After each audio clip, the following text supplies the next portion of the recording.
Shri Gurubhyo Namaha, Shri Matre Namaha. Welcome to Vedajanani. Narayaniyam, Dashakam 35, Shri Ramavataram, Part 2. Vrittam Sragdhara. Chanting of Ramavatara Dashakam gives us inner peace, improved focus, stress reduction, and increased of self-confidence, and also the truth about attachment and detachment. Shloka 1.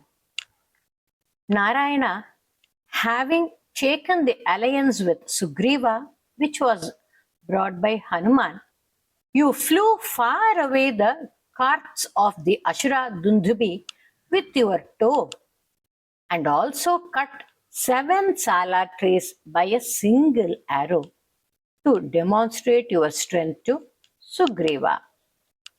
Vali, who cannot be compared in his valor, was eager to kill Sugriva, but he was killed by you using a trick. Krishna, you spent the rainy season in the hermitage of Saint Matanga due to the separation of your wife Sita. Nita Sugriva Maitrim Tadanu Hanumata Dundubhe Kayamuchaihi Kshiptvankustena Bhuyo Luluvithayugapat Patrina Sapta Salan Hatva Sugriva Ghatodyatam Atula Balam Valinam Vyajavritya Varshavela Manaishi Virahataralitas Tvamadanga Shamante Nita Sugriva Maitrim Tadanu Hanumata Dunduphe Kayamuchaihi Kshiptvanguštena Bhuyo Luluvithayugapat Patrina Sapta Salan Hatva Sugriva Ghadodyadam Atula Balam Valinam Vyajavritya Varshavela Manaishi Virahataralitas Tvamadanga Shamante Sarvatra Govinda Nama Sankirtanam Govinda Govinda. Shloka 2. Hey Vishnumurti, when Lakshmana warned Sugriva, who was delaying the search of Sita, Sugriva lined up before you with large army of monkeys to search Sita Devi. You were delighted by this and gave Hanuman a ring of your sign and a message to Sita Devi. The monkeys then engaged themselves in tremendous efforts in all the directions in the search of Devi. Sugrivenanujoktya sabhayam abhiyata vyuhitam vahinim tam Rukshanam viksha dikshu dhritamata marganaya vanam ram Sandesham changuliyam pavanasutakare pradisho modashali Marge marge mamarge kapibhirabitada Tvatpriya saprahyasaihi Sugrivenanujoktya sabhayam abhiyata vyuhitam vahinim tam Rukshanam viksha dikshu dhritamata marganaya vanam ram Sandesham changuliyam pavanasutakare pradisho modashali Marge marge mamarge kapibhirapitada tvatpriya saprahyasaihi. Shloka 3. Narayana, Sampati secured wings on listening to your episode and directed Hanuman to proceed to Lanka before he himself flew away. Hanuman jumped across the ocean and reached the city of Lanka. There he saw Sita Devi and gave her the ring. he destroyed the garden where Sita Devi was sitting and killed Akshakumar, the famous son of Ravana, and put up with the Brahmastra bondage. Hanuman met Ravana and burnt down Sri Lanka. Soon after he rushed back to Rama, Hanuman submitted the crown jewel Chudamani in confirmation to Sita's identity. Twadvarta karnanodyat karuturujav sampati sampati vakya protirnarnodhyantar nakari janakajam vikshya dattwanguliyam प्रक्ष्योद्योद्यानम् अक्षक्षबणचनरणः सोडबन्धो दशास्यम् दृष्ट्वा प्लुष्ट्वा च लङ्काम् झटिति स हनुमान् मौलिरत्नं ददौ ते त्वत्वार्ता कर्णनोद्यत् करुतुरुजव सम्पादि सम्पादि वाक्य प्रोत्तीर्णार्नोधियन्तर् नगरी जनकजां वीक्षतत्वाङ्गुलीयम् प्रक्ष्योद्योद्यानम् अक्षक्षबणचनरणः सोढबन्धो दशास्यम् दृष्ट्वा प्लुष्ट्वा च लङ्कां झटिति स हनुमान् मौलिरत्नं ददौ ते सर्वत्र गोविंद नाम संकीर्तनम गोविंदा गोविंदा.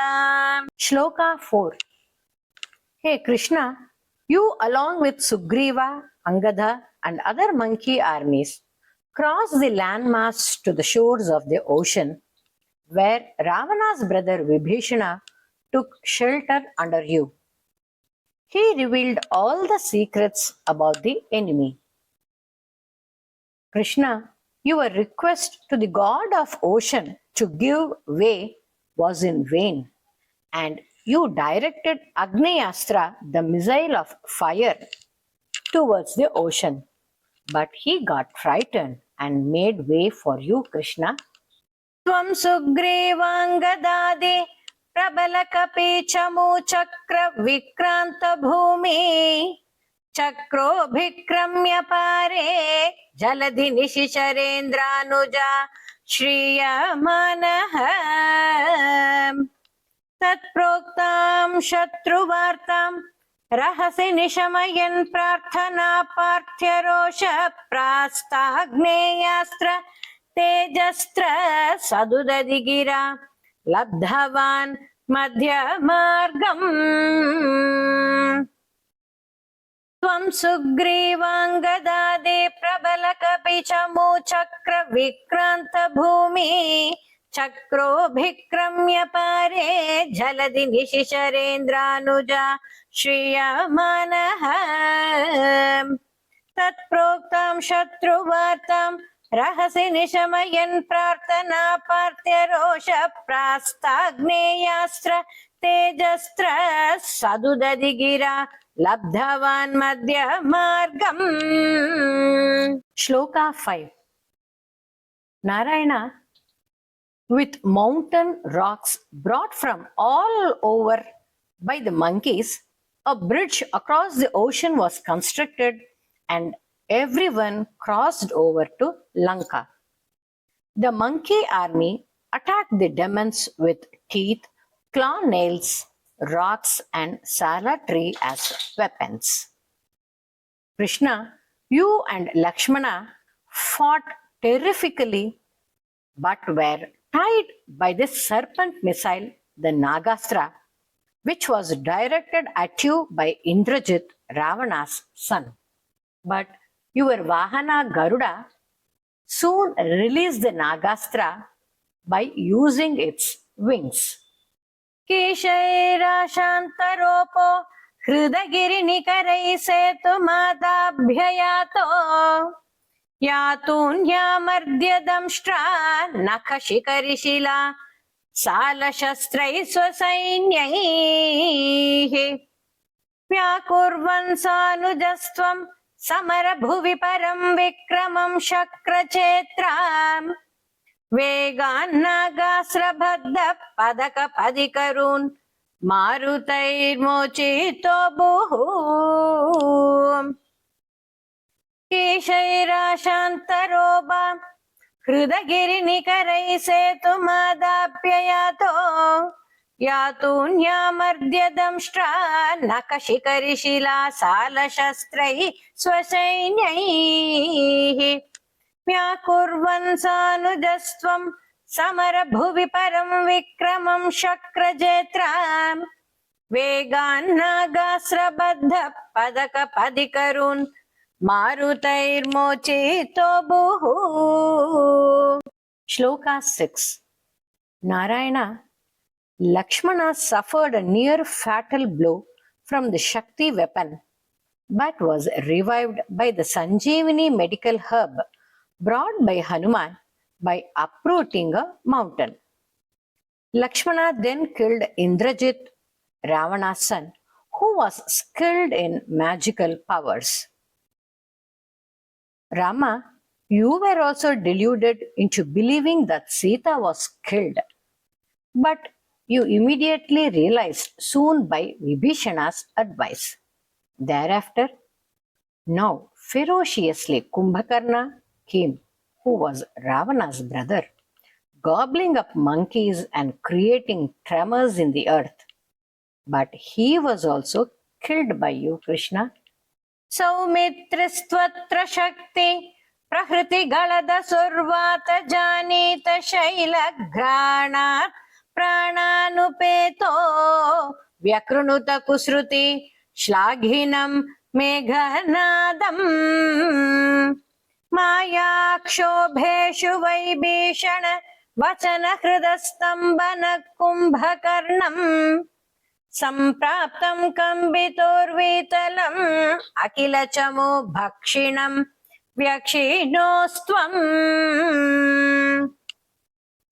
सौमित्रस्त्वत्र शक्ति प्रहृतिगळद सुर्वात जानीत शैलघ्राणात् प्राणानुपेतो व्यकृणुत कुसृति श्लाघिनं मेघनादम् मायाक्षोभेषु वैभीषण वचन कृतस्तम्भन कुम्भकर्णम् सम्प्राप्तं कंबितोर्वीतलम् अखिल चमु भक्षिणं व्यक्षिणोस्त्वम्.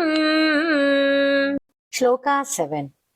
Hey Vishnumurti, you accepted the chariot and the armor sent by Indra, and you fought with Ravana. You cut off all his heads by the Brahmastra and killed him.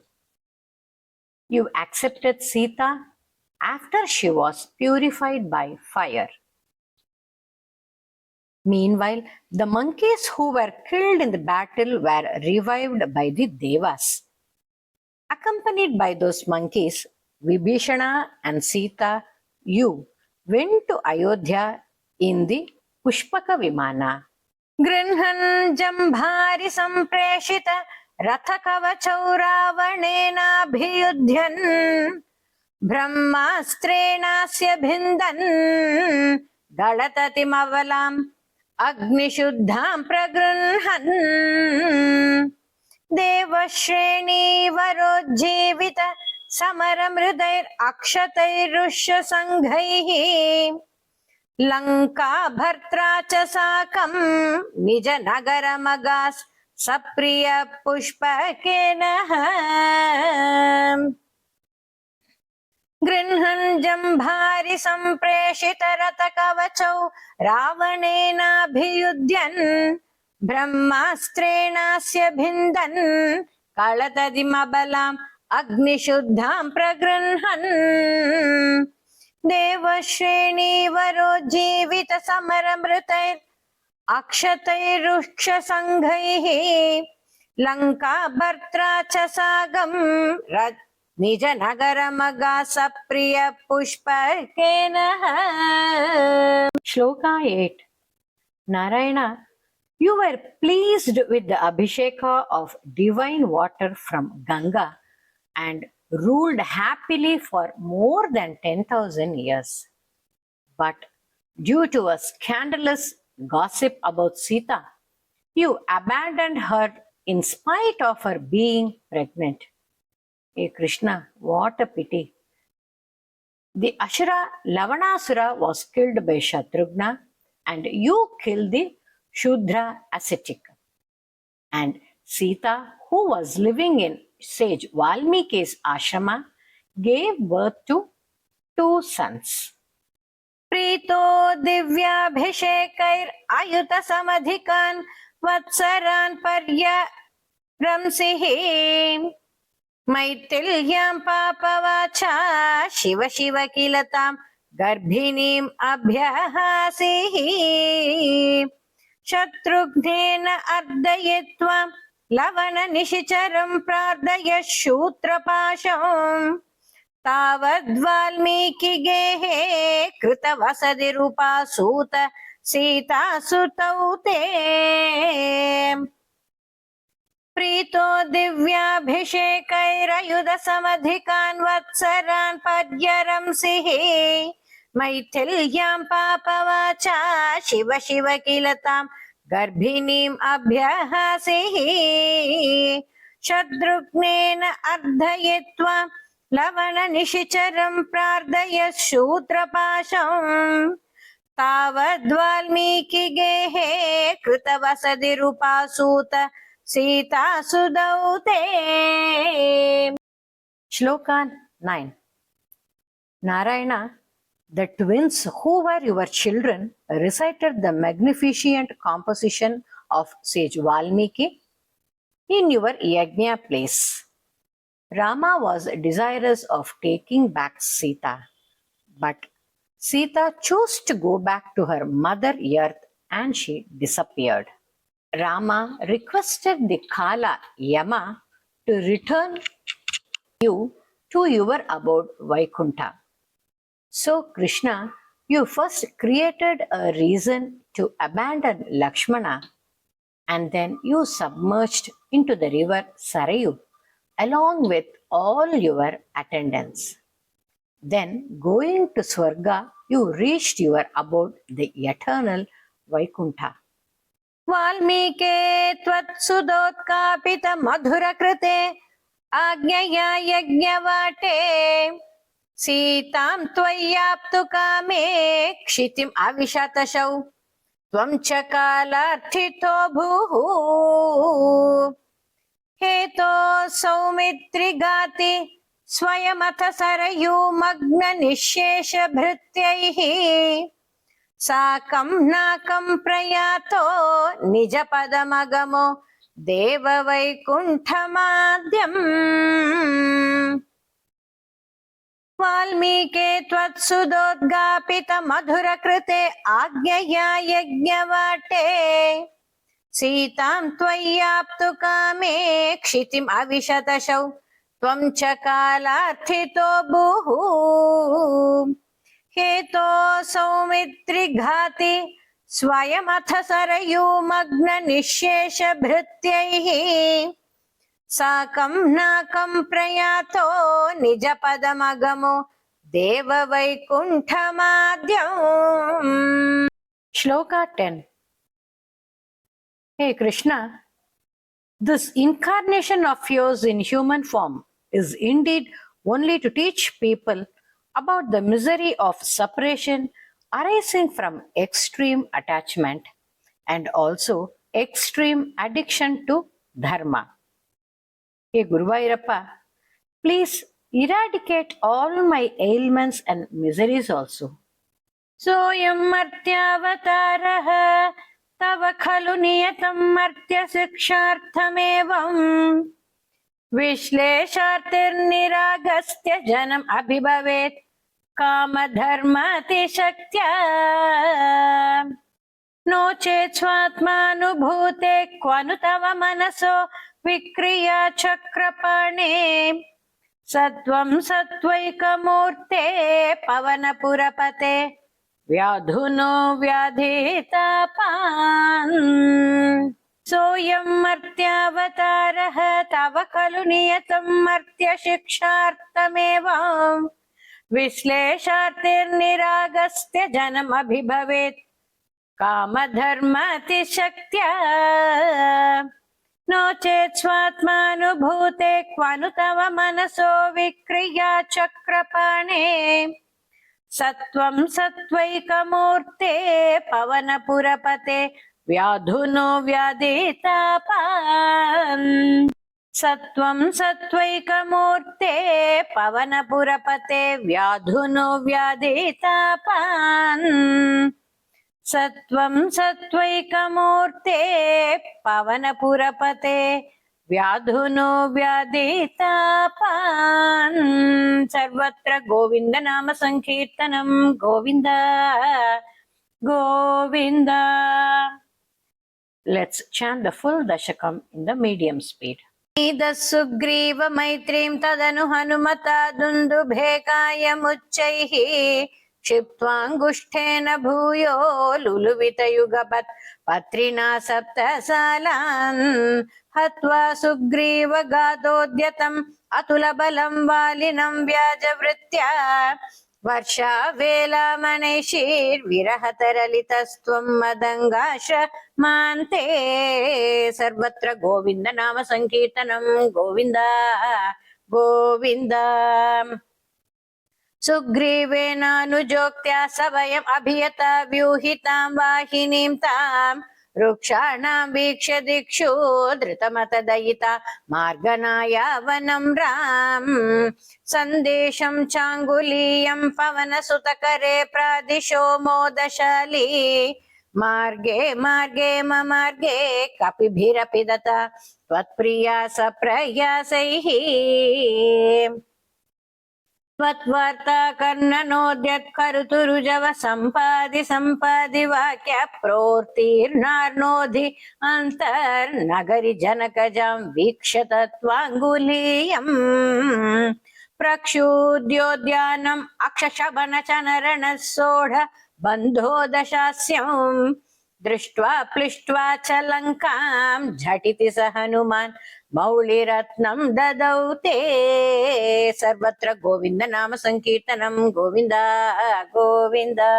त्वं सुग्रीवाङ्गदादि प्रबल कपि च मूचक्र विक्रान्त भूमि चक्रोभिक्रम्य पारे झलदि निशिचरेन्द्रानुजा श्रियमानः तत्प्रोक्तां शत्रुवार्तां रहसि निशमयन् प्रार्थना पार्थ्यरोष प्रास्त्याग्नेयास्त्र तेजस्त्र सदुदधिकिरा लब्धवान् मध्य मार्गम् ईशैराशान्तरोपाहृदगिरिनिकरैः सेतुमादाभ्ययातो यातून्यामर्द्य दंष्ट्रा नखशिखरिशिला सालशस्त्रैः स्वसैन्यैः व्याकुर्वन् सानुजस्वं समरभुवि परं विक्रमं शक्रजेत्रा वेगान्नागास्त्रबद्ध पदकपदिकरुन् मारुतैर्मोचितो भूः सौमित्रिस्त्वत्र शक्ति प्रहृति कळत सुर्वात जानीत शैल घ्राणात् प्राणानुपेतो व्यकृणुत कुसृति श्लाघिनं मेघनादम् मायाक्षोभेषु वैभीषण वचन हृदक् स्तम्भन कुम्भकर्णम् सम्प्राप्तं कम्पितोर्वीतलम् अखिल चमु भक्षिणं व्यक्षिणोस्त्वम् गृह्णन् जम्भारि सम्प्रेषित रथ कवचौ रावणेनाभियुध्यन् ब्रह्मास्त्रेणास्य भिन्दन् कळदधिमबलाम् अग्निशुद्धां प्रगृह्णन् देवश्रेणीवरोज्जीवित समरमृतैराक्षतैर्रुक्षसिंह संघैः लंका भर्त्रा च साकं निज नगरमगा सप्रिय पुष्पकेन प्रीतो दिव्याभिषेकैर्युध समधिकान् वत्सरान् पर्यरंसिः मैथिल्यां पापवाचा शिव शिव किलतां गर्भिणीम् अभ्यहासिः शत्रुघ्नेन अर्धयित्वा लवण निशिचरं प्रार्थय सूत्रपाशम् तावद्वाल्मीकि गेहे कृतवसतिरुपासूत सीतासुतौ ते वाल्मीके त्वत्सुदोद्गापित मधुरकृते आज्ञया यज्ञवाटे सीतां त्वय्याप्तु कामे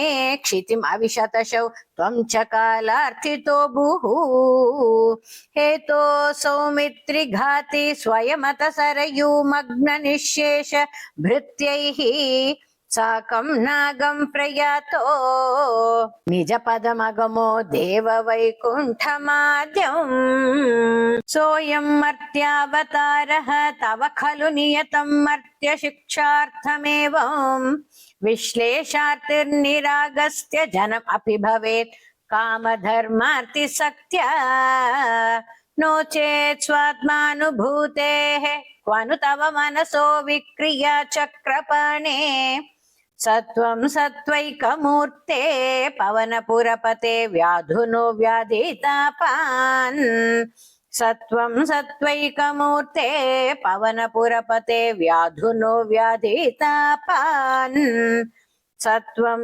सत्वैकमूर्ते पवनपुरपते व्याधुनो व्याधितापान् सर्वत्र गोविन्द नाम संकीर्तनं Govinda Govinda. I request you to subscribe to Veda Janani and hit a like and share with your family and friends.